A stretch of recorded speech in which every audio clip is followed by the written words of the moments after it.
grief metaphors or illustrations or analogies can really help us feel not only seen in our experience, but have language or like a good enough side by side to explain to other people what it is that we're feeling, what it is that we're going through. It like takes the pain of grief and alchemizes it into pictures, into imagery, sometimes also into words. It gives the experience of grief, which can be kind of like blobby or foggy, a sort of shape or texture or meaning in a time where it can feel like grief is impossible to grasp.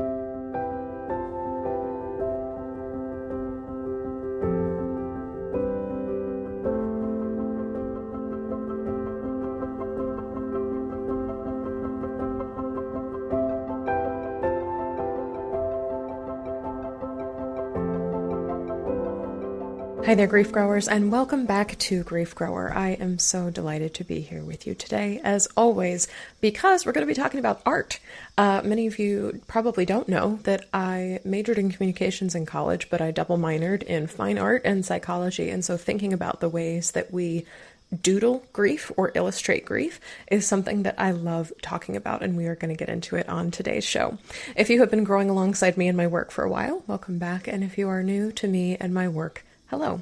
My name is Shelby Forsythia. I am a grief coach and an author and the founder of Life After Loss Academy, which is an online course and community that has helped thousands of grieving people stop feeling lost, stuck, trapped, and overwhelmed, and start building lives that they genuinely love from the lives that loss forced them to live. This includes not only death-related losses, but also things like divorce and breakup, major diagnosis, and any other loss or transformation that changes your life. Here on Grief Grower, we believe that grief is not something to get over. It is something that we grow with and alongside for the rest of our lives. And that when we stop seeing our grief as a problem to be solved, and more like an experience to be had, we can create rich and meaningful lives from the losses that we faced, but also with the awareness that it is a precious thing to be alive and to carry everything that we have been through with us throughout the rest of our lives. Like I said at the top of the show, we are going to be talking about 6 powerful grief metaphors that help you make sense of life after loss.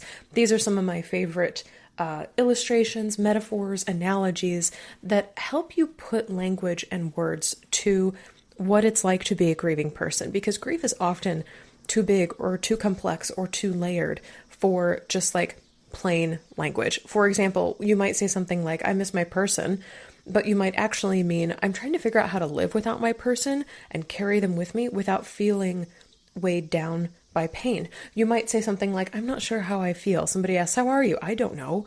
But you might mean something like, I'm trying to rebuild from a life that lost destroyed and everything feels weird and different and alien. That's a hard thing to put into words. Or you might say something like, I'm having a hard day today, which is a common response to how are you? But you might mean something like, I saw my person's favorite cereal in the grocery store today and it is agonizing to not have a reason to buy it anymore. And when we struggle to say kind of these secondary things, the things under the things, the sentences under the sentences, things like grief metaphors or illustrations or analogies can really help us feel not only seen in our experience, but have language or like a good enough side by side to explain to other people what it is that we're feeling, what it is that we're going through. And of course, no grief metaphor can solve the pain of grief. Instead, it like takes the pain of grief and alchemizes it into pictures, into imagery, sometimes also into words. It gives the experience of grief, which can be kind of like blobby or foggy, a sort of shape or texture or meaning in a time where it can feel like grief is impossible to grasp, whether it's like invisible or it's so overwhelming that you can't possibly wrap your arms around it. And so today on the show, I want to go through 6 of my all-time favorite metaphors for grief, including one that I created, that can help you make sense of life after loss. And if you are grieving alongside somebody who wants to understand grief better, I encourage you to send them this episode along with the number that is your favorite so they can listen along with you too. Okay, first, I'm going to talk about what is probably the most popular grief metaphor of all time, and this is called the ball in the box. This was popularized by Lauren Herschel in 2017 when this Canadian woman on Twitter, Lauren Herschel, shared an illustration of something that her doctor told her about how the pain of life after loss worked. And she wrote a series of like little illustrations. She's like, I'm not an artist, but here's the best way I can doodle it for you. And with each doodle, she wrote the following captions. So she says, grief is like this. There's a box with a ball in it and a pain button in the box. In the beginning, the grief ball is huge. You cannot move the box without the ball hitting the pain button. It rattles around on its own in there, and it hits this pain button over and over and over again. You can't control it.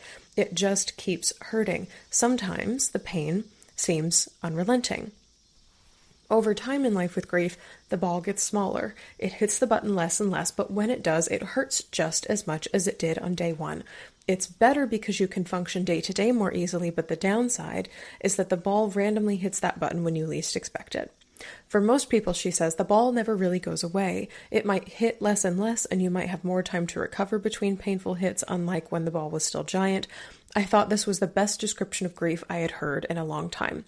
And when she posted this tweet, she's just a random lady from Canada, as far as I can see in my research, this tweet went super mega viral. It resonated with thousands and thousands of people, including therapists and grief educators, because it is so visually clear and so emotionally accurate. And she even wrote in a follow-up tweet to her original thread of tweets about how she's using the ball in the box analogy to talk about grief with her stepdad, who is also grieving. So she wrote, he says he now uses it to talk about how he's feeling. Quote, he said the other day, the ball was really big today. It wouldn't lay off the pain button. I hope it gets smaller soon. And so if you're struggling to talk about how pain is showing up in your grief experience or how your heart is feeling today, this is a wonderful metaphor that validates that grief is nonlinear. The ball is not always within your control. Whether or not or how often pain arrives is not always within your control. And moments that hurt or sneak attacks, what sometimes I've heard called grief bombs, are not things that are your fault or things that mean that you're sliding backwards in your grief. They're not setbacks. They are literally just the ball of grief in the box hitting that pain button again. And as with all of these metaphors, if you want to find or see the illustrations for each of these, you can find them on my blog, shelbyforsythia.com/blog, and I will put a link to this specific blog post in the show notes for this episode, so you can go see illustrations of what these are all like. I'm using my hands here on YouTube to do some illustrations, but if you'd actually like to see the doodles of each of these illustrations, you can find them on my website, on my blog. Okay, let's get to number 2, and this is actually one that I put into, I believe, my second book, my third book, one of my books.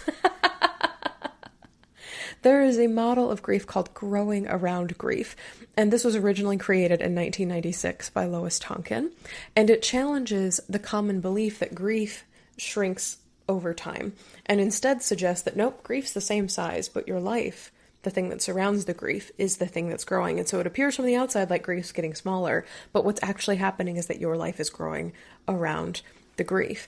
And Lois Tonkin invented this illustration after speaking with a grieving mother. She sketched 2 circles, one that showed grief gradually overwhelming life. Grief metaphors or illustrations or analogies can really help us feel not only seen in our experience, but have language or like a good enough side-by-side to explain to other people what it is that we're feeling, what it is that we're going through. And of course, no grief metaphor can solve the pain of grief. Instead, it takes the pain of grief and alchemizes it into pictures, into imagery, sometimes also into words. It gives the experience of grief, which can be kind of like blobby or foggy, a sort of shape or texture or meaning in a time where it can feel like grief is impossible to grasp, whether it's like invisible or it's so overwhelming that you can't possibly wrap your arms around it. And the other that showed life expanding around a grief that stayed the same size, grief that was still present throughout the rest of this person's life.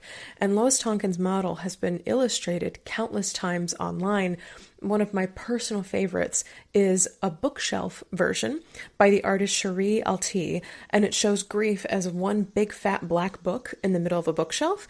And over time, the bookshelf slowly fills up with other volumes, other texts, other life experiences.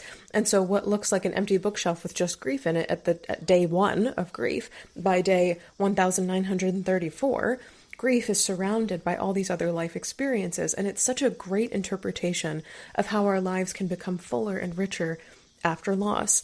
The Grow Around Grief model helps you release this pressure to move on or let go of grief, or the pressure to make grief somehow smaller to fit into your life. You do not have to try to fit grief into your life. Well, your life will expand to grow around the grief. It is a reminder that you don't somehow magically outgrow grief, and you are not in control of how much grief will shrink.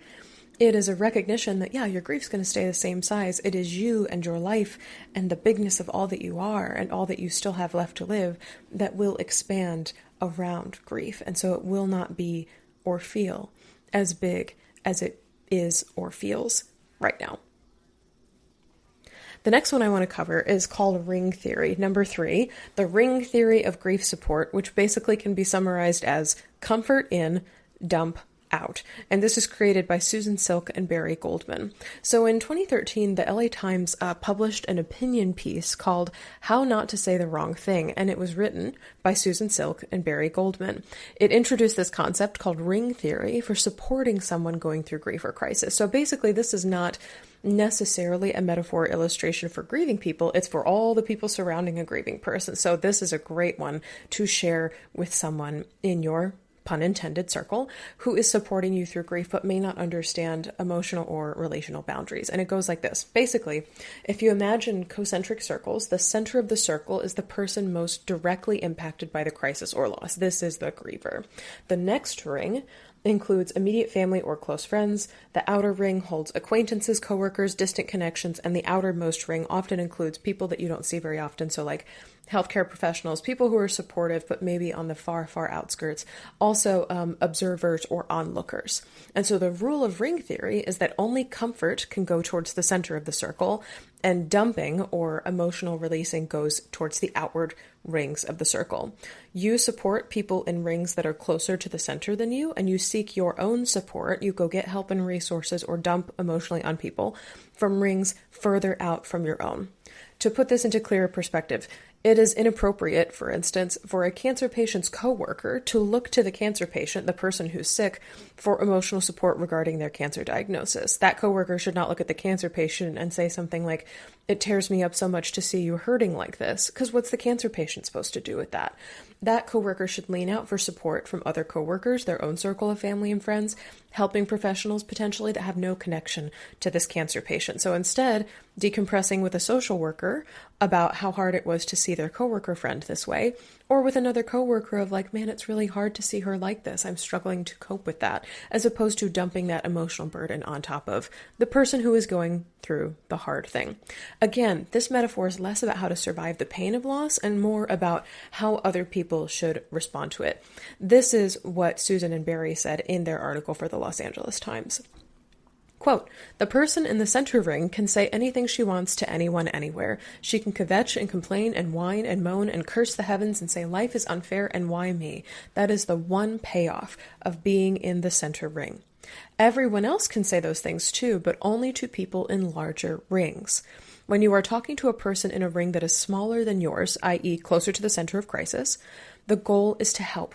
Listening is often more helpful than talking, but if you're going to open your mouth, ask yourself if what you're about to say is to provide comfort and support, and if it isn't, don't say it. Don't, for example, give advice.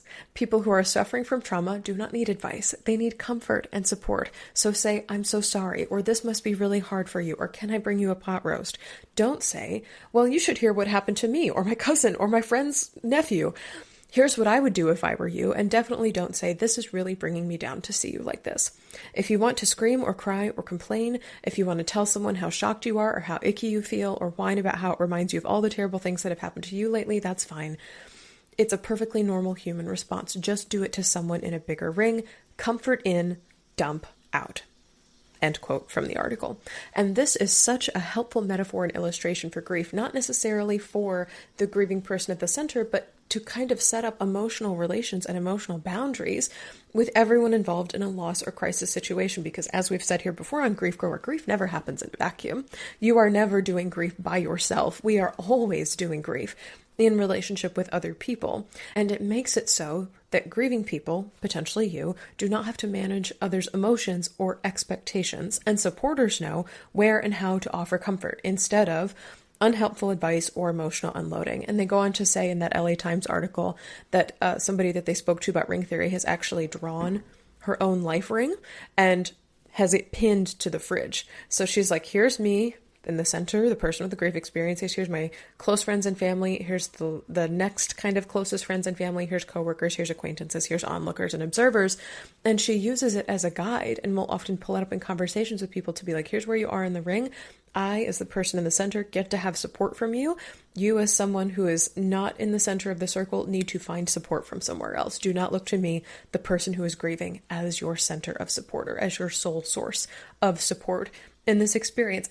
And it just makes things clear.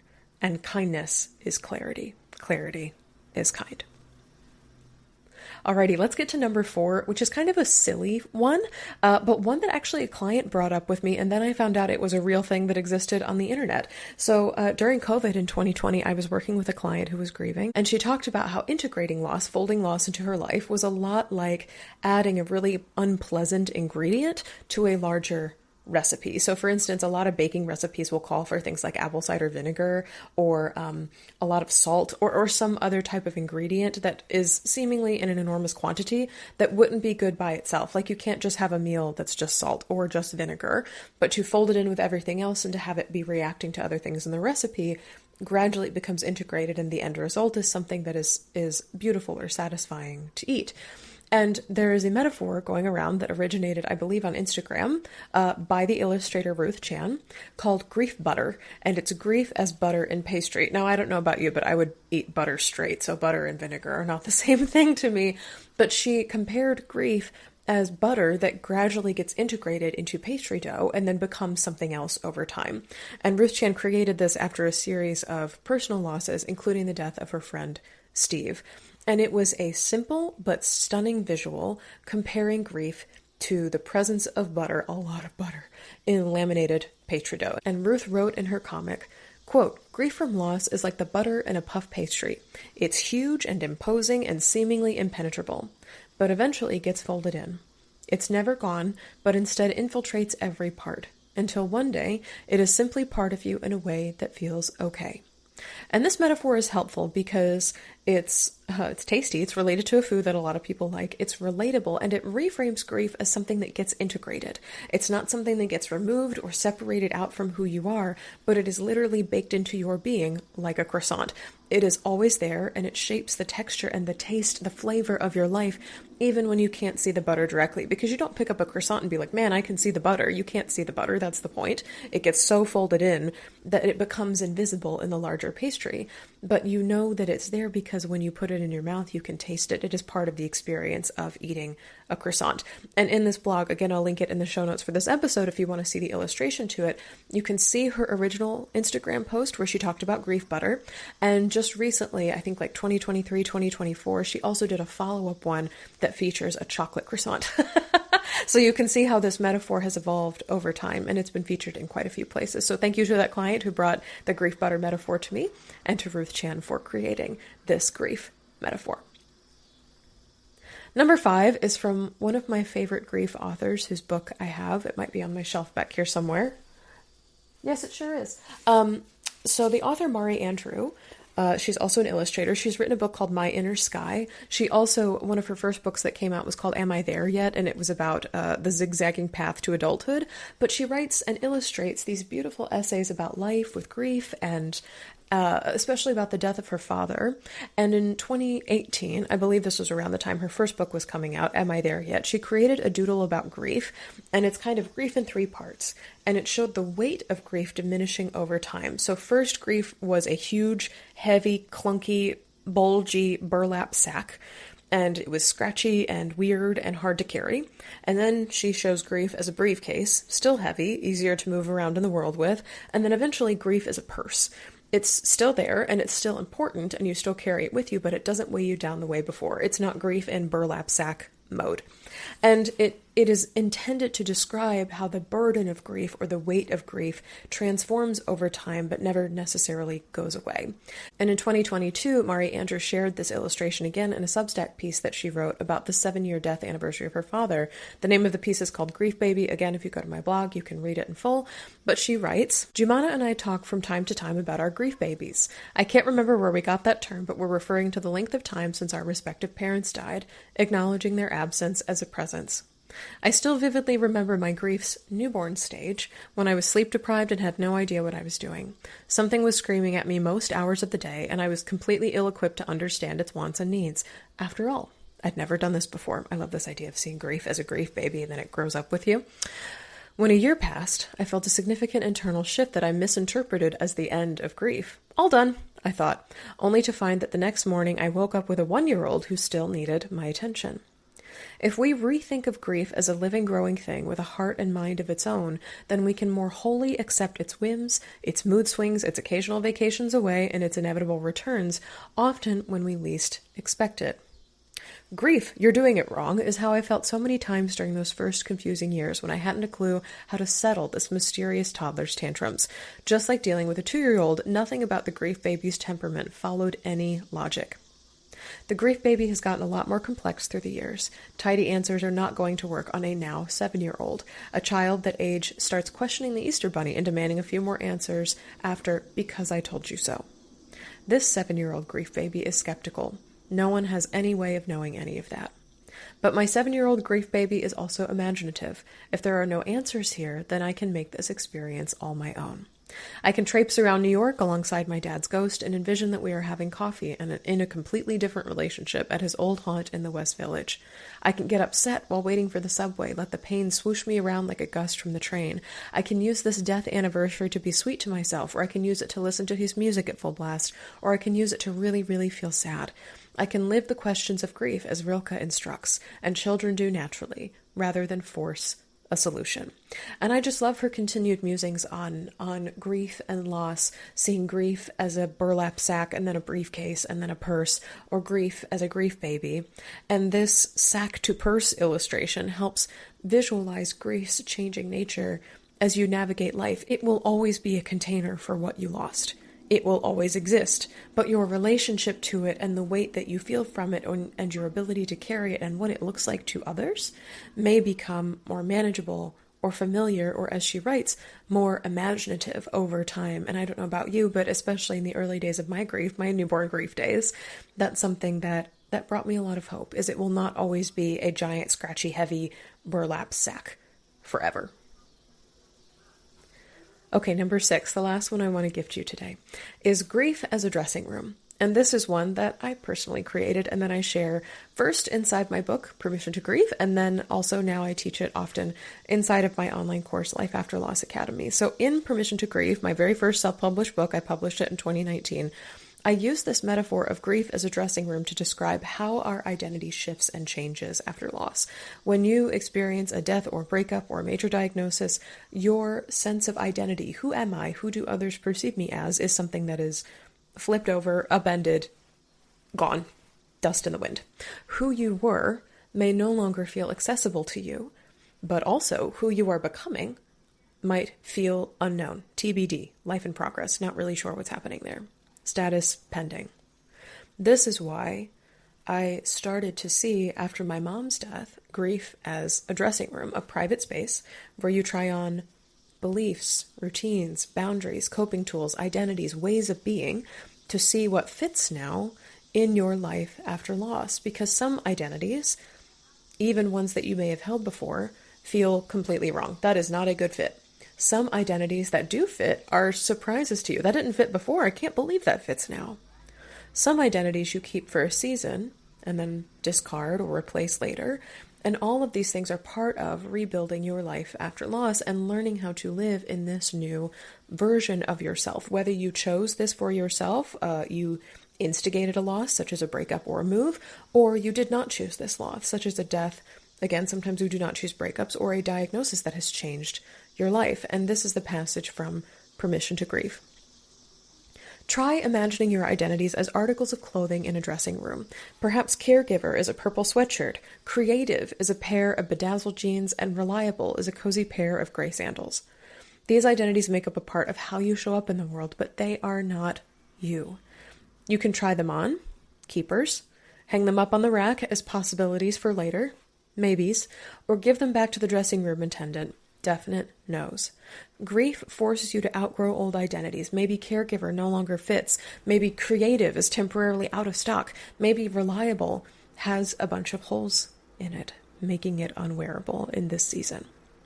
Loss makes it so that some of your identities will never fit again, for instance, religious or innocent, but most of the time your former identities just aren't appropriate to wear right now. I can't tell you how many of my former identities I've rediscovered in the past few years that suit me again.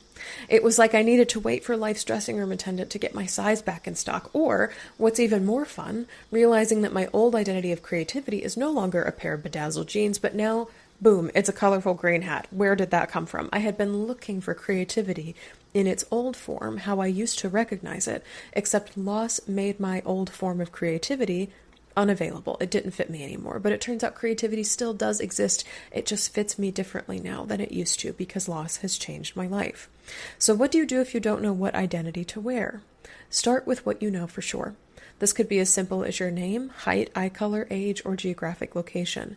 Then expand to other definite identities in your life. Is your job title the same? What about your role in your household? Are there community or volunteer roles that align with who you are now? These are garments you are still wearing. What about hobbies, talents, spiritual pursuits? These identities all might feel small in the grand scheme of things. They may just be a small percentage of what you are allowed to keep after loss took so much from you.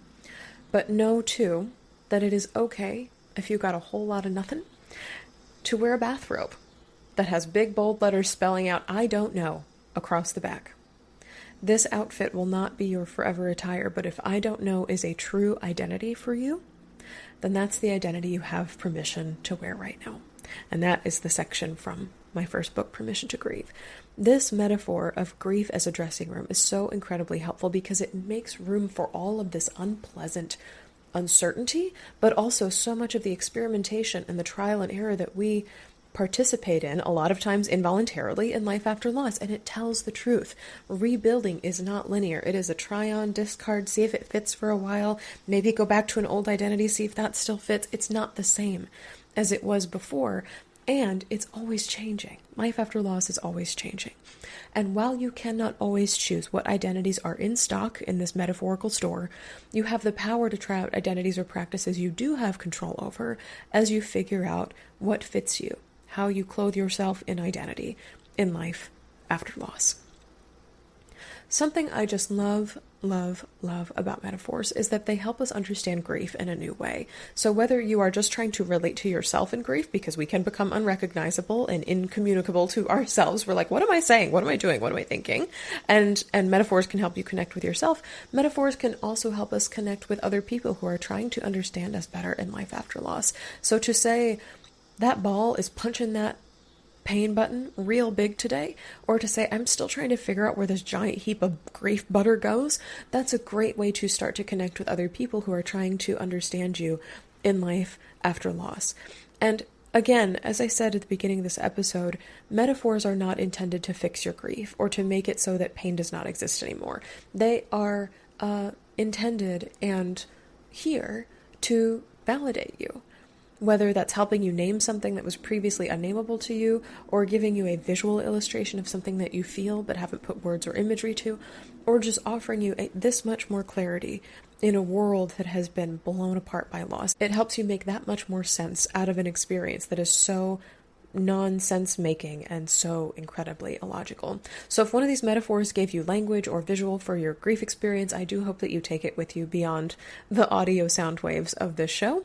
And of course, please share it with a friend, especially if there's a metaphor you're like, let's use this as our secret code, as our language going forward. That would be so incredibly cool to have with you, whether it's the dressing room, whether it's the ball in the box, whether it's the grief growing theory that happens where grief is the same, but life grows around it, or grief as butter that gets integrated gradually as you go along. They are all incredibly helpful. And last thing before we go, if you would like even more helpful frameworks and metaphors and tools and illustrations for coping with grief, you are always welcome to join us in Life After Loss Academy, which is my online course and community for grieving people. Inside Life After Loss Academy, we talk about grief as a record player, we talk about grief as a living thing, we talk about grief as a sitcom, and we talk about grief as a fortune cookie. So if you'd like to hear all of those different metaphors for grief that I invented, you can come visit us in Life After Loss Academy, and we keep doing our best to wrap language and pictures and illustrations and metaphors around what it means to grieve so it is more understandable to us, because when we understand it more, when we relate to it more, we start to be able to get through it just a little bit better. Inside Life After Loss Academy, you get instant access to a video library of short, step-by-step lessons. They're all about 5 minutes or less for navigating life after loss, plus weekly group calls with me. And the replays from the group calls are available immediately if you can't attend live. That's the number one question I get is, what if I can't attend live? You can watch the replay. It goes up right after the call ends, and you can cancel your membership at any time. So the power of whether or not you are in this group, how long you stay, how much you're paying for it, all of that is within your control. And here is one of my favorite reviews from a Life After Loss Academy student, and this relates exactly to what we're talking about today, about finding words to express grief. She wrote, "Throughout this course, I have definitely managed to process a lot of feelings I didn't have words for before. It has been immensely helpful to work through some of those unnameable things, and I have come to feel a lot of relief in that." So, if you'd like to find words for some of your unnameable things in Life After Loss, you can join anytime. You can find the link in the show notes. The course is open year-round, and if you'd like a free taster of how the course works and a preview of what you'll get inside, you can always watch the free workshop for Life After Loss Academy, which is available on my website, and I will put that in the show notes as well. Thank you so much for joining me today here on Grief Grower. I would love to know, what is your favorite grief metaphor? And if there is one I didn't mention, please email it to me. I would love to hear from you. And maybe we'll do a part 2 on helpful grief metaphors for understanding and putting words to life after loss.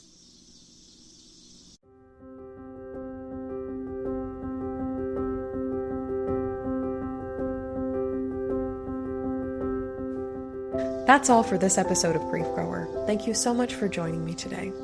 If you're looking for support beyond this show, you can find my free workshop for Life After Loss Academy, blog articles, and my signature What's Your Grief Support Style quiz at shelbyforsythia.com/links.